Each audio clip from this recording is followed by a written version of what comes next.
The Magic Carpet Slippers by Dick Kingsmith. Chapter 1. The moment he put them on, old Mr. Sloggett felt that his new pair of carpet slippers were different. They didn't look any different. They looked the same kind he always bought, soft and comfy, in a check pattern, blue and white in this case, and with rubbery soles. But the instant he slipped his feet into them, Mr. Sloggett had a strange feeling, a feeling of great power, as though there was nothing that he could not do. Much to Mrs. Sloggett's annoyance, her husband wore slippers for almost the whole of every day. He did not go to bed in them, it must be said, and he took them off to get into the bath, but otherwise he always wore slippers. He wore them around the house, and for messing about in the garden. He wore them for walking down the road to the post box and even into the village. "Why can't you wear shoes like other people?" his wife said, over and over again, Mr. Sloggett. But carpet slippers are of course not meant for tramping about in, sometimes in the rain, and so, about every 6 months, Mr. Sloggett's would get holes in their soles, and he would have to buy a new pair. Luckily there was a show shop in the village, not a couple of 100 meters from the Sloggett's cottage, and a very strange little shop it was. At the front of it was a bow window, inside which stood a selection of shoes and boots and sandals and trainers and slippers, and beside the bow window was a house door, such as you might find in a horse's stable. The upper half was usually open, and the owner of the shop mostly stood inside, resting his arms on the lower half of the door and looking out into the village street to see the world go by. Above the door was a notice that said shoes, a lot. Over the years Percy Sloggett and Arthur Lott had become good friends. Not only did Mr. Sloggett buy a new pair of carpet slippers there every 6 months or so, but quite often he would potter up the street to have a natter, and to have a look at Mr. Lott's stock of slippers. Each time he had to replace a worn-out pair, he liked to choose slippers of a different color from the old ones. They were always checked, but sometimes they were black and white, sometimes green and white, or brown and white, or red and white, or blue and white. "Morning, Art," Mr. Sloggett had said only a week ago, as he neared the show shop and saw the owner leaning on the lower half of the door and looking out. "Morning, Percy," said Mr. Lott. He looked down at his friend's carpet slippers, red and white ones as it happened. "You after a new pair?" he said. "'Fraid so," said Mr. Sloggett. Come in, said Mr. Lott, and he opened the lower half of the door. Mr. Sloggett sat down on the wooden chair provided for customers, and propped his walking stick against the counter, and took off his left slipper. It had a small hole in the sole. Then he realized Industrialana. Took off the right one. It had a big hole. Then he put them on again. "I don't know how they get like that," he said. "It's wear and tear," said Mr. Lott. "Wear and tear. The missus is always on at me to get shoes, Art," said Mr. Sloggett. "But I likes me carpet slippers." "So you do, Percy," said Mr. Lott. "So you do. T'll have a different color this time, Art," said Mr. Sloggett. "What do you fancy, blue and white, please? Size 10-ish. I knows that, Percy," said Mr. Lott. "I knows that." He reached up to a shelf behind the counter and began to take down a number of cardboard boxes. He opened them one at a time. "Got a blue and white and a 9, he said, "but no 10s, I'm afraid. No 10s in blue and white." "Oh dear," said Mr. Sloggett. "I fancied blue this time. Must be going on 3 years since I had blue." "Ah, now wait a minute, Percy," said Mr. Lott, taking down one more box. "There's this pair, you've forgotten, but I don't really like to sell them to you." "Why not?" She priced the price. Mr. Sloggett looked surprised. One thing you could always be sure of with Lott's footwear, everything was amazingly cheap. In town carpet slippers were 8 British pounds a pair. Here they were 3 British pounds and 50 pence. It was the same with all Arthur Lott's stock: shoes, boots, sandals, trainers, slippers. They were wonderful value. £3.50 you usually charge me, Art, he said. "I know," said Mr. Lott. "I know. That's what's worrying me. These are only £2.50. He held up what looked to Mr. Sloggett like a perfectly ordinary pair of checked blue and white carpet slippers. "I don't know where they've come from," he said. "Don't want you wearing them out even quicker than you usually do." Mr. Sloggett kicked off his old slippers. "Let's try 'em," he said, and then when he did, he immediately felt this strange powerful feeling. He stood up. "And only £2.50 he said. "That's right, it's a deal, Art." he said, and he held out a hand, saying, "Shake on it." As he shook his friend's hand, Mr. Lot's features suddenly contorted in pain and he gave a loud cry. "Let go of me," Percy begged. "Let go. You'll break every bone in me." "I'm sorry, Art," said Mr. Sloggett. Mr. Lot fell to his knees, nursing his right hand with his left. "Oh my word," he said. "Oh my word. I felt like I was being crushed in a vice. I got no idea you was so terribly strong. Whatever come over you?" "Busy for SYAIS game CHS, chapter. Whoa, it's a funny thing," said Mr. Sloggett to himself as he walked home in his brand new blue and white carpet slippers, "but I feel as fit as a flea. 75 years old I may be, but I feel more like 25. Dunno what I'm doing with this walking stick. Why, I could jump clear across the road onto t'other pavement if I tried. I bet I could." He looked up and down to see if there was any traffic coming. There wasn't. He looked up and down again to see if there were any people about. There weren't. He wriggled his toes inside the new slippers, and then he bent his knees and leaped right across the 10-meter breadth of the village street, and landed on the opposite pavement, light as a feather. Old Mr. Sloggett looked down at the new carpet slippers on his feet. "It's got to be you," he said. He looked up and down again and still there was no traffic and nobody about, so he took off the slippers. Holding them in one hand and his walking stick in the other, he bent his knees and leaped back in the opposite direction. He landed in the gutter, a meter away, in his stocking feet, feeling at least 75 years old and rather foolish. "It too is true," he said to the slippers, as he put them on again. Once more he experienced that wonderful warm sensation of strength and energy which seemed to rush up his body, from the soles of his feet to the top of his bald head. Mr. Sloggett gave a little hop of pleasure. At least he meant it to be a little hop, but actually he rose a couple of meters into the air. "Long jump, high jump," he said to himself, "and I bet I could run like a stag. Why, I could win all the gold medals at the Olympic Games. Whatever will the missus think?" Coleman Ipanasis Anywari. Mrs. Sloggett was hanging out washing on the line. "Where you been?" she said. "Up to Art's," he replied. "In your old slippers, I suppose." "I goes up in me old ones. I comes back in me new ones."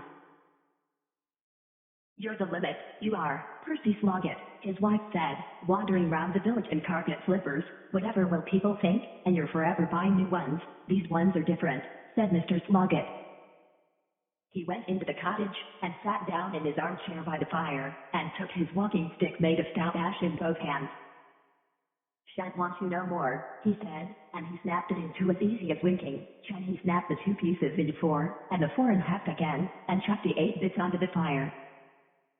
He sat for a moment watching the bits of stick burn, and then he took off his new slippers again and stretched out his legs to warm the soles of his feet. Once slipperless, he immediately felt different, not exactly tired but just a bit lazy, a bit can't be bothered. He felt in fact like his usual old self who often took a little nap at this time of the day, and he closed his eyes and slept. When he woke, it was to find his wife standing beside his chair, holding the new slippers. "Here," he said. "Give them here." Mrs. Sloggett waved the slippers at him. 50 year we've been married, Percy Sloggett," she said, "and for most of the 50 year you've been wearing carpet slippers. I wasn't so bad afore you retired. You had to wear shoes to work, but these last 10 years it's been slippers, slippers, slippers, day in, day out, inside or outside, come wind, come weather, till I'm sick to death of the sight of the dratted things." Angrily she waved the new blue and white slippers again. "T'ever a good mind," she said, "to chuck these on the fire." "No, no," cried Mr. Sloggett, struggling to his stocking feet. "Don't eat that, our Mary Ann, not these ones. What's special about these ones?" said his wife. "You'd always buy the same sort," she sighed. "If I did bring 'em, you'd go back up to Arthur Lott's, I suppose, and buy another pair just the same," and with a snort of disgust, she dropped the slippers on the floor. Mr. Sloggett picked them up. "Oh dear," he said to them, "that were a narrow escape." He switched on the television and sat down again in his chair. It was a quiz show, where contestants had to give the correct answers to all sorts of questions. If they do, they win a prize, sometimes a very handsome prize like a brand new car. Mr. Sloggett watched for a moment, slippers in hand. "FF didn't know that," he said, "and I didn't know that, and well, I never knew that." Absently, still watching the screen, he pulled on his slippers. "Now then," said the quizmaster to the last surviving contestant. We come to the final question. Answer it correctly and the star prize. This magnificent 3-liter supercharged Maserati sport car is yours. The camera lingered on the gleaming silver machine. The final question, went on the quizmaster. Or, I suppose, to be fair, I should say the final 6 questions. You have exactly 60 seconds to tell me the names of the 6 wives of King Henry.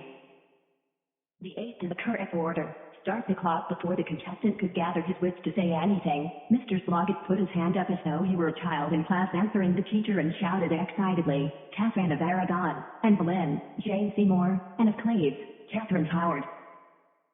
Catherine Parr. Before the clock had reached 10 seconds, he sat watching while the final contestant made a mess of this final question and had to be content with the dishwasher instead of the car, and all the time he was thinking, how did I do that? I do remember the old chap had 6 wives, but I never had no idea who they were. Then it dawned on him that the magic carpet slippers not only affected his body but also his brain. He switched off the set. Mrs. Sloggett looked round the door. What was you yelling about? She said.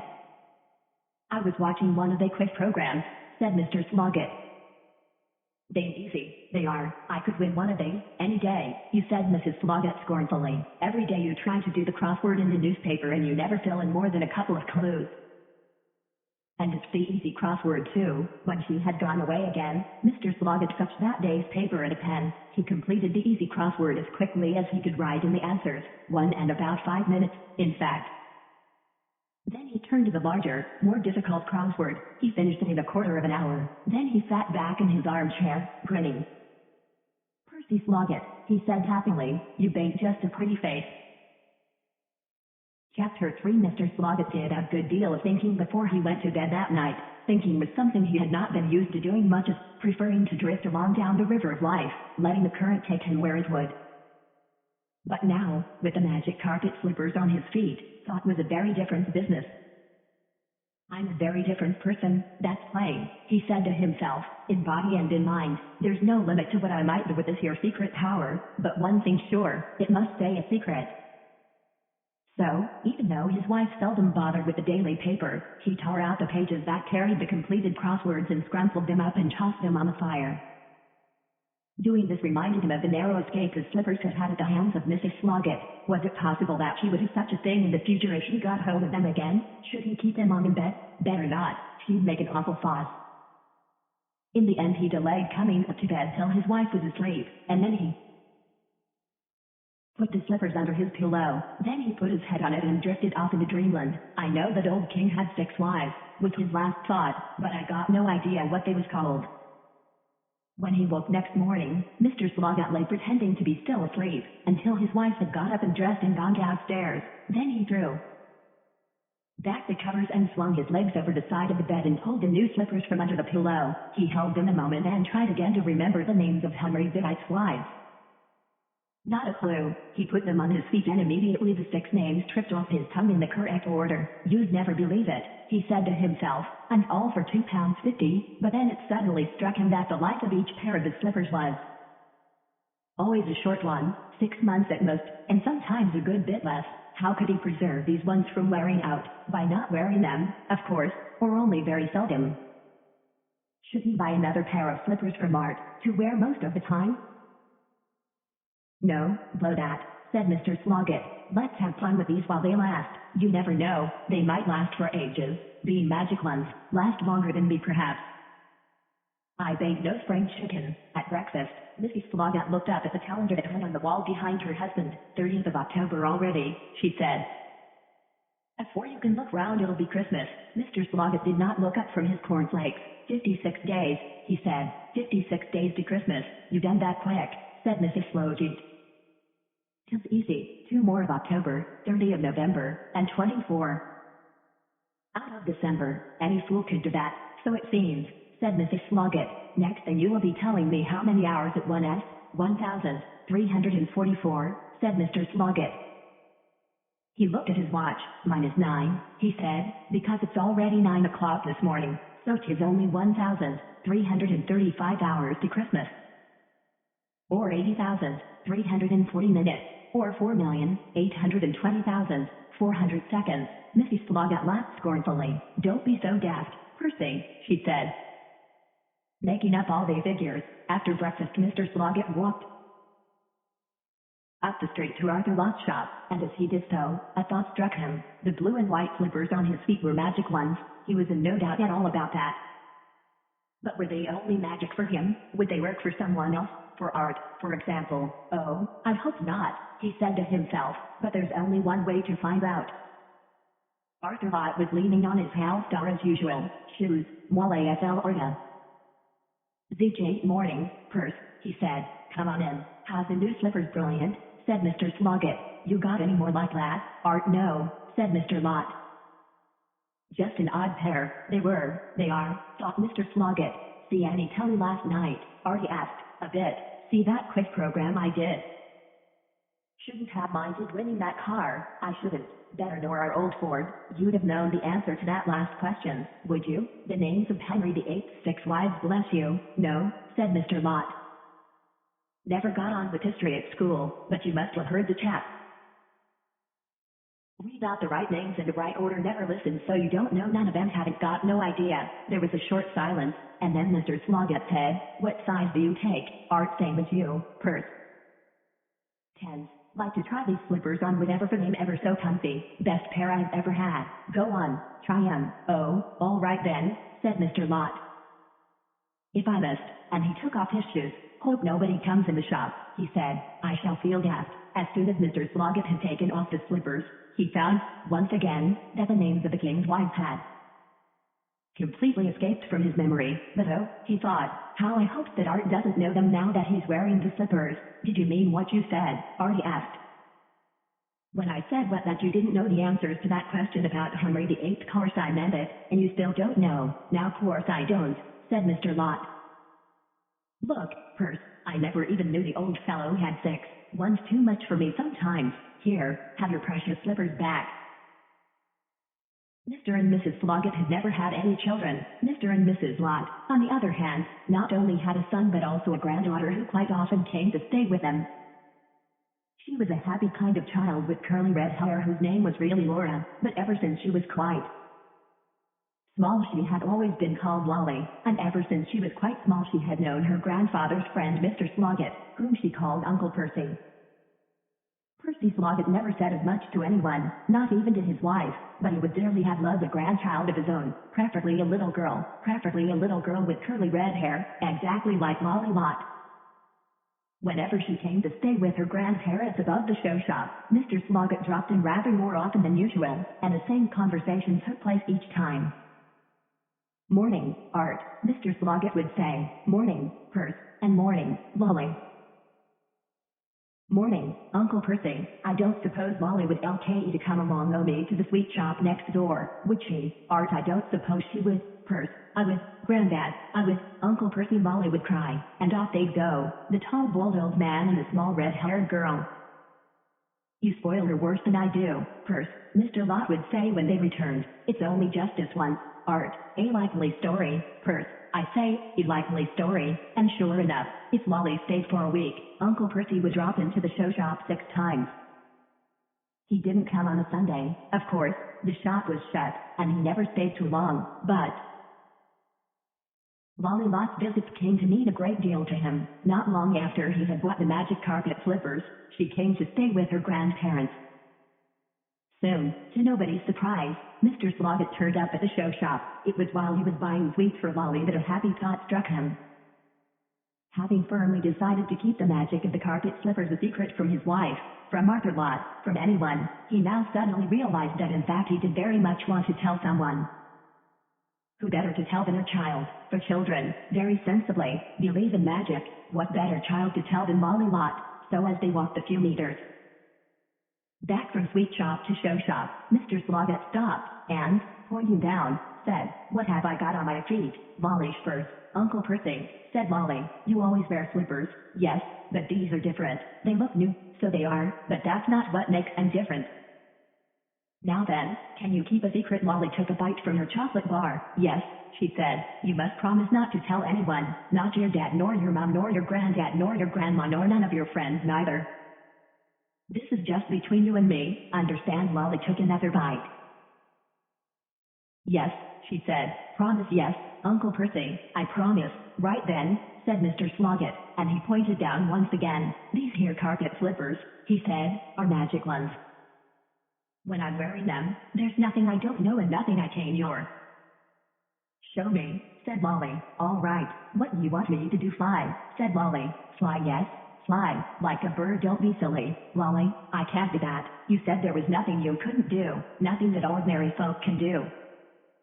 But flying, why, no one can do that. All right, said Molly. Well then, stand on your head. Anyone can do that, said Mr. Sloggett. Tell the truth, I ain't too sure how to go about that. Molly finished her chocolate bar. You kneel down, she said, and you put the top of your head down on the ground and your hands flat on the ground either side of your head and you kick your legs straight up in the air. Mr. Sloggett wiggled his toes inside his magic carpet slippers.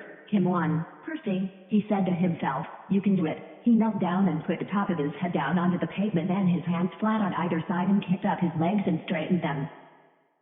This what you mean? He asked. Upside down. That's brilliant, Uncle Percy, said Molly. Chat's magic, that is, and she stood on her head beside him. At which moment Arthur Lott poked his head out over the half door of the show shop, to see his granddaughter Molly and his old friend Percy Sloggett standing on their heads on the pavement, one on her red curls, one on his gold noddle. Chapter 5. Mr. Lott came out of the shop and bent down and peered into Mr. Sloggett's upside-down face. I never knew you could do that, Percy, he said. I say, I never knew you could do that. No more did I, thought Mr. Sloggett. There's always a first time, he said. He let his legs come down again until he was once more standing on the pavement in his carpet slippers. Beside him, Molly did the same. Uncle Percy's clever, isn't he, Granddad? She said. I should say so, said Mr. Lott. What else can you do? Percy? Anything, thought Mr. Sloggett, so long as I'm wearing these here slippers, except fly. Oh, I don't know, he said. I'll tell you something, Molly, said her grandfather. Uncle Percy's ever so strong. Why, only the other day we shook hands and he near broke every bone in mine. You mind you don't ever go shaking hands with him. He wouldn't hurt Molly, Art. You knows that, said Mr. Sloggett. Well, you hurt me. Didn't know my own strength, said Mr. Sloggett truthfully. Just then a customer went into the show shop and Mr. Lott hurried back inside.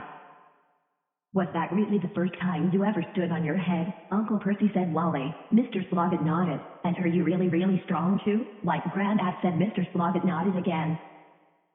There was a car parked beside the curb, and he took hold of the back of it and lifted the rear wheels right up off the ground. Well, said Wally, it's these here slippers that does it, like I told you, said Mr. Sloggett. She makes me clever too. Ask me a question, Wally, any question. LL bet I can answer it. Wally thought for a bit. Then she said, how high is Mount Everest? 8,848 meters, said Mr. Sloggett. Or, if you prefer, 29,028 feet. Ask me another. What are the names of the Prince of Wales? Charles, Philip, Arthur, George? Well, here's one you won't know, Uncle Percy, said Molly. What are the names of the Spice Girls? Posh, Baby, Sporty, Scary, Ginger has left, of course, Wild, said Wally. She looked down at Mr. Sloggett's slippers. Would they work for me if I put them on? She asked. No, they only work for me. You're lucky, you are, said Wally, being so strong and so clever too. Fancy knowing the names of the Spice Girls. I suppose you know the names of the brothers in Oasis too? Course I do, said Mr. Sloggett. There's Liam Gallagher and Noel Gallagher. Molly shook her red curls in wonderment. Wowie, she cried. Back home again. Mr. Sloggett sat down in his armchair and took off his slippers to toast his toes. In the kitchen, Mrs. Sloggett had the radio on, rather loud. Some kind of music boomed out. Mrs. Sloggett came in. Oh, you're back, she said. What? Said her husband. Can't hear you with that racket going on. What is it anyway? Who won us at making all that row called themselves Oasis? Said his wife. Oasis, said Mr. Sloggett. Never heard of them. By me on Anal. Chapter 6. Mr. and Mrs. Sloggett's 50 years of married life had, though childless, been on the whole a happy time. Not that a fly on the wall would always have thought so, for often they would snap at one another in what might have sounded quite an angry way. These little spats might be about a variety of things, the commonest being That, in Mr. Sloggett's opinion, his wife always had the radio on much too loud, she was a trifle deaf, and, in Mrs. Sloggett's view, that her husband would wear slippers. But neither ever bore lasting grudges, and never had they gone to sleep at night still on bad terms. They did not tell each other so, but each was in fact very fond of the other. During that November, Mr. Sloggett began to think hard about what to give his wife as a Christmas present. Christmas had always been very important to Mary Ann Sloggett, and her husband had always tried to choose something nice as a gift. But of course they were not well off, and the things he could afford were very modest. Now surely, with the aid of the magic, able to surprise her with a really special present. So far he had used the magic quite sparingly. It was nice of course to be able always to complete the harder crossword in the newspaper. The easy one was now too simple to bother with. He did not write in the answers but solved the whole thing in his head. Likewise, if there was a quiz, general knowledge or any specialist subject, on telly, he would answer all the questions correctly but never speak the answers aloud. At times too he used the physical powers that the flippers gave him. For example, one evening after dark he was in a hurry to catch the last post, and he ran down the road to the pillar box at a speed that an Olympic athlete would have envied. On another occasion, he decided to chop down an old tree in the hedge at the bottom of the cottage garden. It was quite a big tree, with a trunk as though for stick round as a telegraph post, that Mr. Sloggett and his slippers gave one swing of his axe and sliced through it as though it had been a stick of rhubarb. In the matter of Mrs. Sloggett's Christmas present, however, it wasn't his strength he was planning to use but his brains. What should he get her? It must be something she'd always wanted but never been able to have because of the cost. December came and Mr. Sloggett had still not decided what to do, when one day fate decreed that he should notice an advertisement in his daily paper. He had kicked off his slippers to warm his feet, and thus become his old slow-thinking self as he read this advertisement, which was for a washing machine. Technically an S4 new luxury model washer-dryer XF large capacity KO latest modifications installation free, yours for only £999.99 British pounds 4K for a while Mr. Sloggett sat by the fire in a doze. Then, his feet warm, he pulled on his slippers again. The paper on his lap was still open at the same place, but now the words of the advertisement simply leapt out of the page at him. A washing machine, he thought. Just what Mary Ann's always wanted. All these years she's been washing our clothes in the old copper and scrubbing since he died them on the old washing board and putting them through the old mangle and carrying them out to the line and pegging them up. Now, if only I could get her this here machine for Christmas, but how could I afford it? He turned the page, and there, to his amazement, was the answer. This week's no competition. Here are 3 questions. Answer each correctly, and you could win 1,000 British pounds, £1,000, thought Mr. Sloggett. I could get the washing machine and a penny change too. He read on 1. Is Big Ben a tower B, a bell C, a click? 2. Elvis Presley's house is called a Brooklyn's B, Shadowlands C, Graceland's 3. Which of these birds can fly backwards? The secretary bird B, the hummingbird C, the mockingbird easy as falling off a log, said Mr. Sloggett to himself, and he wrote on the coupon 1BAE2S, B, and filled in his name and address and put it in an envelope and stamped it. Just going up to post, he called to his wife. In your carpet slippers, I suppose, said Mrs. Sloggett. Course, who are you writing to doing a competition? Out of the newspaper, competition? You couldn't never win 10 feet 8. You might be surprised, said Mr. Sloggett. Pity you got nothing better to do, said Mrs. Sloggett. Me, I got a great pile of washing to get through. I wish to goodness I had one of the washing machines. Perhaps Father Christmas will bring you one, said Mr. Sloggett to himself, as he made his slippered way to the post box. YM38AYGL Go AJD, Chapter 7. It can only have been luck, nothing to do with the magic carpet slippers but luck, pure and simple. Quite a large number of people who entered the competition gave the correct 3 answers, that Mr. Sloggett's envelope was the first to be opened and thus he was the judge of the winner. And it can only have been luck that the makers of the new luxury Magiclean washing machine with tumble dryer should arrange to have it delivered and installed in the week before Christmas, when Mrs. Sloggett happened to be away. Her sister had been poorly and she had got to look after her for a few days. When she returned home, on Christmas Eve, the third stroke of luck decreed that she should have no need to go out to the wash house at the back of the cottage that evening. so that on the morning of Christmas Day Mr. Sloggett was able to take his wife by the hand and say, "I got something to show you, Mary Ann, so shut your eyes and don't open 'em till I said so." Then he led her out to the wash house and said, "Right, you can look now." Mrs. Sloggett opened her eyes an ordinary amount and then she opened them very wide indeed. Perry see a trick to it ever? Happy Christmas, said Mr. Sloggett, and many happy watch days. However, gasped Mrs. Sloggett. "I won it," said her husband. "That competition I done. You said I wouldn't never win one o' they, but I did." "Oh, Percy," said Mrs. Sloggett, and then, after she had given him a big hug, she rushed off straight away to get some dirty clothes and made him show her how to work it, which the Magiclian people had shown him. The washing machine washed and then the tumble dryer tumbled and dried, and altogether it was a very happy Christmas. For a little while after that, Mr. Sloggett didn't make much use of the slipper's magic properties. He solved his crossword, to be sure, and got all the answers right in television quizzes, and occasionally ran very fast or jumped very high or lifted enormous heavy weights when no one was looking. But no, he didn't actually use the power of the slippers for a particular purpose. He thought very seriously about the whole business. "I could go in for lots of competitions," he thought, "and maybe win even bigger prizes. Like a car, say, but then that would be no good. I can't drive so I don't want one." Now Mary Ann, she wanted a washing machine, and now she's as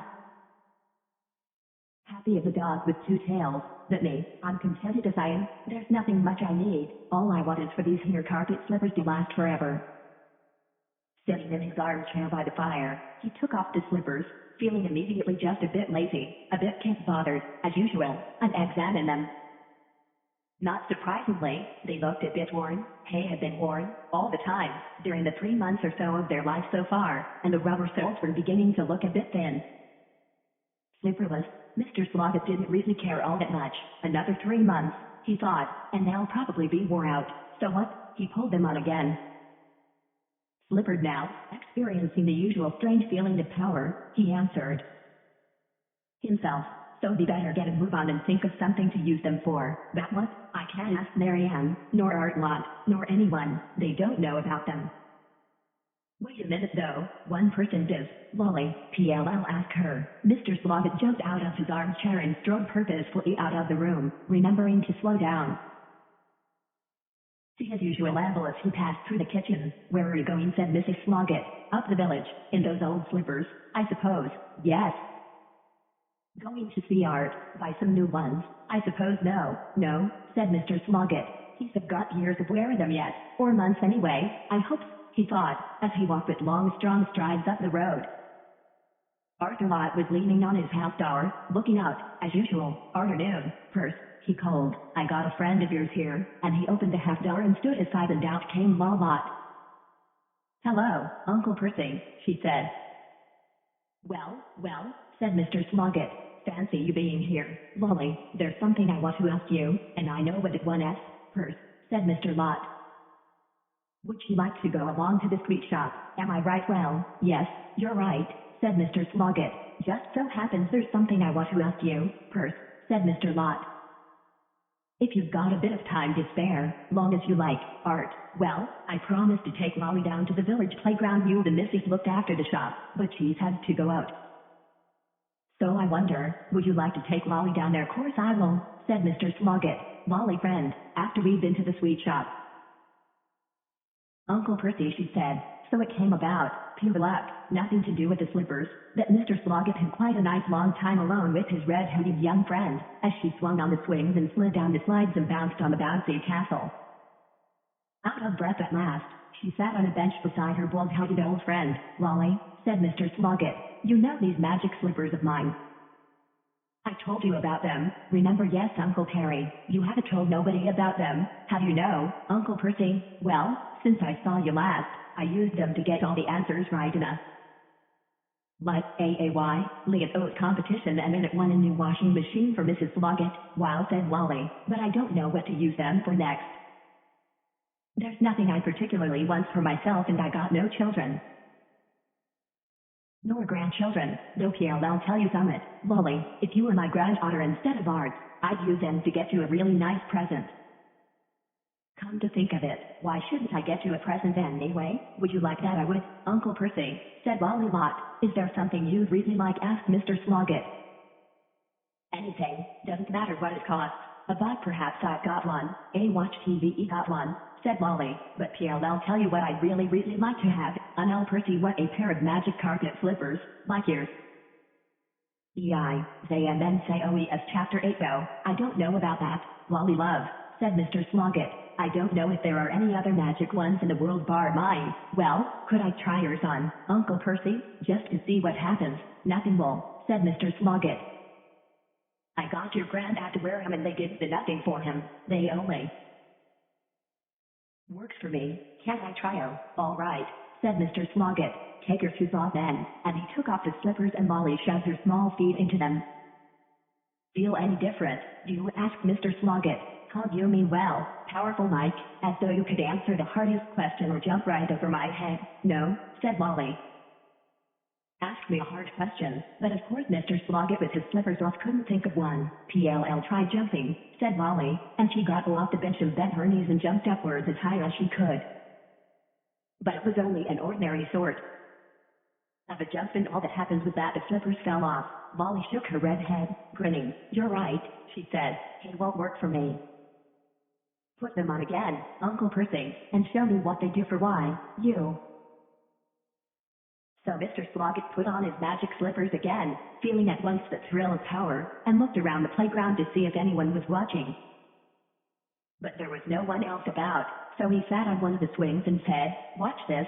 Then he began to swing himself, higher and higher and higher, until the swing swung right round over the top of its frame. Molly watched delightedly as Uncle Percy whizzed up and over and down and up and over and down, faster and faster, spinning round and round like a cat from wool.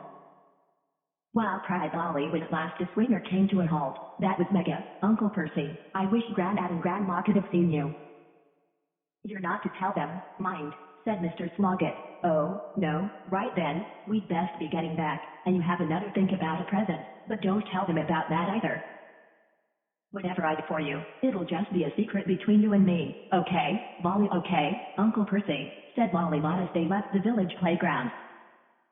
Little did she dream that, not 5 minutes later, her friend would, thanks to the power of his magic carpet slippers, give her the greatest present of all, her life. It happened after they had rounded a corner in the village street and had come to a spot directly opposite that old familiar shop above whose door was a notice that said, "Shoes, a lot. Hold my hand while we cross the road," said Mr. Sloggett to Molly, but at that moment, before she could obey, Arthur Lot looked out and waved and called, "Hello, Molly, hello, Granddad," cried Molly, and without thinking, without looking to left or to right, she ran across the road towards her grandfather. At that precise instant a car swung round the corner, a car that was traveling much too fast, a car that had no hope, it seemed, of missing the small red-headed girl in the middle of the road. Afterwards, Mr. Lot could never really recall what happened. He remembered shouting, "Look out!" He remembered the squealing of brakes. He remembered the side of the car swerving and skidding and the dull sound of an impact. And he remembered especially the overwhelming sense of relief as his granddaughter stumbled and tumbled onto the pavement right in front of the show shop and got to her feet and rushed into his arms, unhurt. But the man who had saved her life, the man who, with one incredible lightning leap, which Mr. Lot did not see but which must have measured the best part of 10 meters, had pushed her out of the way of the car, was hurt. For there in the road lay the tall bald-headed carpet-slippered figure of Percy Sloggett. Chapter 9. After the ambulance had come and gone, the police who were questioning the car driver were puzzled by his version of what had happened. In his shock he had freely admitted that he'd been driving much too fast, that it was all his fault, that he deserved whatever punishment he should get. But he also swore blind that the man who had been hurt had saved the child by an enormous leap such as no ordinary human being could possibly make, let alone an old chap like him, said the driver. "I never saw anything like it. Talk about the world's long jump record. Why, he'd have smashed that easy, it'll you." He flew through the air like a bird after that. They brutalized the man, of course, confident that he must be well over the limit, but he was quite sober. As for Mr. Sloggett, he was reasonably lucky, ordinary luck, nothing to do with the slippers, in that, instead of being killed, he simply broke both legs. "Nice clean breaks," said the sergeant cheerfully to Mrs. Sloggett when her husband had come round from the operation. We'll soon have him on his feet again, in your slippers as usual, I suppose, said Mrs. Sloggett when the sergeant had gone. What in the world were you up to, Percy? Anyway, chap of your age trying to play the hero. Who do you think you are? Superman. She's all right, is she? Marian, said her husband. Lollywog, I mean, silly child, said Mrs. Sloggett, running over the road. I'll tell you that without looking. They told me, the Lotts did. They're ever so grateful to you. They are, not surprising. They'll be coming in to see you, soon as they're let. Now, you get some sleep, Percy. PM taking all your clothes back home to put in my washing machine. Not my slippers, said Mr. Sloggett. Don't take them, you and your precious slippers, said Mrs. Sloggett. What good are they to you when both your feet are in plaster? But all the same she left them behind. Next morning the Lotts and Molly came in the hospital to visit. The grandparents could not thank Mr. Sloggett enough. If it hadn't been for you, said Mrs. Lott, and then stopped, unable to continue. It was all my fault, Uncle Percy, said Molly. If I hadn't run across the road I Q50E. Don't you fret, Lolly, said Mr. Sloggett. My legs will soon mend, and then the next time you come to stay with your granddad and grandma, perhaps we'll all go down to the playground again, Lolly friend, and have a swing, she said. I just don't know how you were quick enough to shove her out of the way, Perce, said Mr. Lott. You must have moved like greased lightning. He looked at the pair of size 10 check blue and white carpet slippers that stood on top of Mr. Sloggett's bedside cupboard. And wearing them thing too, he said, as per usual. Mr. Sloggett caught Molly's eye and winked. Can't wear them at present, he said, pointing at his plastered feet. Tell you one thing, Perce, said Arthur Lott, you're never going to have to pay for another pair of carpet slippers in my shop. You'll get them for nothing. For the rest of your natural, perhaps these ones will last Uncle Percy forever, Granddad, Molly said. Her grandfather picked the slippers off the cupboard and inspected them. Mr. Sloggett's landing at speed from that life-saving leap had done the fellows no good at all. Their fare wore out, said Mr. Lott. After the Lott had gone, Percy Sloggett lay trying to recall that feeling, of power of mind and power of body, which surged through him each time he put on his magic carpet slippers, but he could not recapture it. Doesn't matter, he thought to himself in that lazy can't-be-bothered way. I might be better off without them. All they've brought me is 2 broken legs. Who knows, next time I might break my neck. He took the slippers off the cupboard and held them up before his face, one in each hand. Scuffed and threadbare and dirty they were from the everyday use they'd had, and, turning them over, he saw that he chewed more holes than so. That's right, he said to them softly, your life is over, but what you'll never know one is that you saved a life. Not me, he wasn't me, 'twas you us saved the life of little Lollywog. When his wife was leaving after visiting him that evening, he said to her, take these slippers with you, Mary. And chuck them on the fire. On the fire, said Mrs. Sloggett. Why, you made an awful fuss once when I said I was going to do that. You feeling all right, Percy? Yes, said Mr. Sloggett. PM all right. And by the way, Art says I needn't never pay for carpet slippers from now on, so you might go up to the shop and choose me a new pair, ready for when I gets all this plaster off. I think I fancy green and white check ones this time, Mrs. Sloggett sighed, shaking her head. I don't know, she thought, him and his carpet slippers, they're all the same, anyway. I'll go and ask the nurse for a carrier bag to put them in, she said. Don't want to be seen carrying such scrappy old things. When she had gone, Mr. Sloggett put a hand inside each slipper and gently patted the worn soles together in a clapping motion. Well done, he said. I shan't forget you, no matter how many more pairs I get through before I kick the bucket. There'll never be another pair of magic carpet slippers. A superhero, and old Mr. Sloggett is wearing his new slippers. He has superpowers. He wants to keep them a secret, but then something awful happens, and only a superhero can save the day.